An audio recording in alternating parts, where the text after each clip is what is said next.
जब सती के भयंकर रूप से डरकर भागना पड़ा भगवान शिव जी को। आइए जानते हैं इस कथा के बारे में। देवी सती दक्ष प्रजापति की पुत्री थी और भगवान शिव की पहली पत्नी।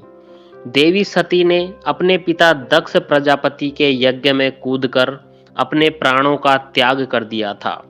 ये बातें तो सभी जानते हैं, लेकिन देवी पुराण में इस प्रसंग के बारे में और भी रोचक बातें बताई गई है।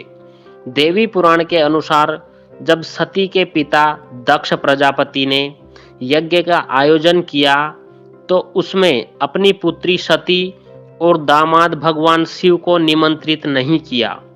यज्ञ के बारे में जानकर सती बिना निमंत्रण के ही पिता के यज्ञ में जाने की जिद करने लगी। तब भगवान महादेव ने सती से कहा कि किसी भी शुभ कार्य में बिना बुलाए जाना और मृत्यु दोनों ही एक समान है।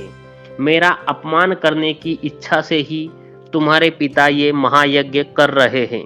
यदि ससुराल में अपमान होता है तो वहां जाना मृत्यु से भी बढ़कर होता है।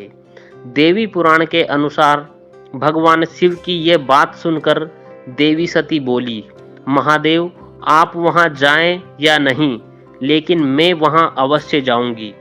पिता के घर में महायज्ञ के महोत्सव का समाचार सुनकर कोई कन्या धैर्य रखकर अपने घर में कैसे रह सकती है। देवी सती के ऐसा कहने पर शिव जी ने कहा, मेरे रोकने पर भी तुम मेरी बात नहीं सुन रही हो। दुर्बुद्धि व्यक्ति स्वयं गलत कार्य कर दूसरे पर दोष लगाता है। अब मैंने जान लिया है कि तुम मेरे कहने में नहीं रह गई हो, अतः अपनी रुचि के अनुसार तुम कुछ भी करो। मेरी आज्ञा की प्रतीक्षा क्यों कर रही हो। जब महादेव ने यह बात कही तो सती क्षण भर के लिए सोचने लगी कि इन शंकर ने पहले तो मुझे पत्नी रूप में प्राप्त करने के लिए प्रार्थना की थी और अब ये मेरा अपमान कर रहे हैं, इसलिए अब मैं इन्हें अपना प्रभाव दिखाती हूँ। यह सोचकर देवी सती ने अपना रौद्र रूप धारण कर लिया। क्रोध से फड़कते हुए ओठों वाली तथा कालाग्नि के समान नेत्रों वाली उन भगवती सती को देखकर महादेव ने अपने नेत्र बंद कर लिए।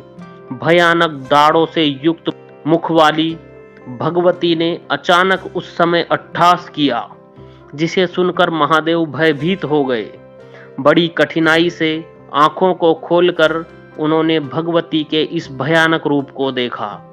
देवी भगवती के इस भयंकर रूप को देखकर भगवान शिव भय के मारे इधर उधर भागने लगे।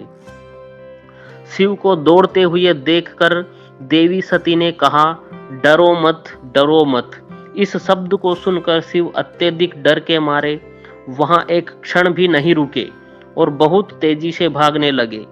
इस प्रकार अपने स्वामी को भयभीत देख देवी भगवती अपने 10 श्रेष्ठ रूप धारण कर सभी दिशाओं में स्थित हो गई। महादेव जिस ओर भी भागते उस दिशा में वह भयंकर रूप वाली भगवती को ही देखते थे। जब भगवान शिव ने अपनी आंखें बंद कर ली और वहीं ठहर गए। जब भगवान शिव ने अपनी आंखें खोली तो उन्होंने अपने सामने भगवती काली को देखा। तब उन्होंने कहा, श्याम वर्ण वाली आप कौन है और मेरी प्राण प्रिया सती कहाँ चली गई। तब देवी काली बोली, क्या अपने सामने स्थित मुझ सती को आप नहीं देख रहे। ये जो अलग अलग दिशाओं में स्थित है ये मेरे ही रूप है। इनके नाम काली, तारा, लोकेशी, कमला, भुवनेश्वरी, छिन्नमस्ता, षोडशी, त्रिपुर सुंदरी, बगलामुखी, धूमावती और मातंगी है। देवी सती के ये वचन सुनकर शिव जी बोले, मैं आपको पूर्णा तथा परा प्रकृति के रूप में जान गया हूँ, अतः अज्ञानवश आपको न जानते हुए मैंने जो कुछ कहा है उसे क्षमा करें। ऐसा कहने पर देवी सती का क्रोध शांत हुआ और उन्होंने महादेव से कहा कि यदि मेरे पिता दक्ष के यज्ञ में आपका अपमान हुआ तो मैं उस यज्ञ को पूर्ण नहीं होने दूंगी। ऐसा कहकर देवी सती अपने पिता के यज्ञ में चली गई।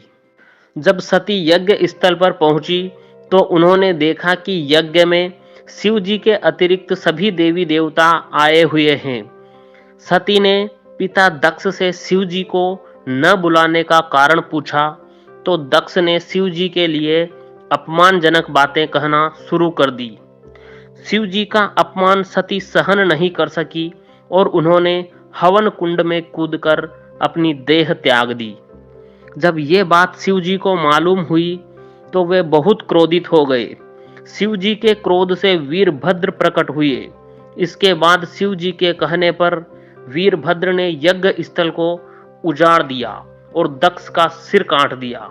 इसलिए बिना बुलाए किसी के घर कभी नहीं जाना चाहिए और कभी किसी औरत के सामने उसके पतिदेव के बारे में अपमानजनक बातें नहीं करनी चाहिए, वरना कुछ भी हो सकता है। कहानी यहीं समाप्त होती है। ऐसी ही और रोचक कहानियां सुनने के लिए हमारे चैनल को सब्सक्राइब करना ना भूलें। धन्यवाद। जय माता दी।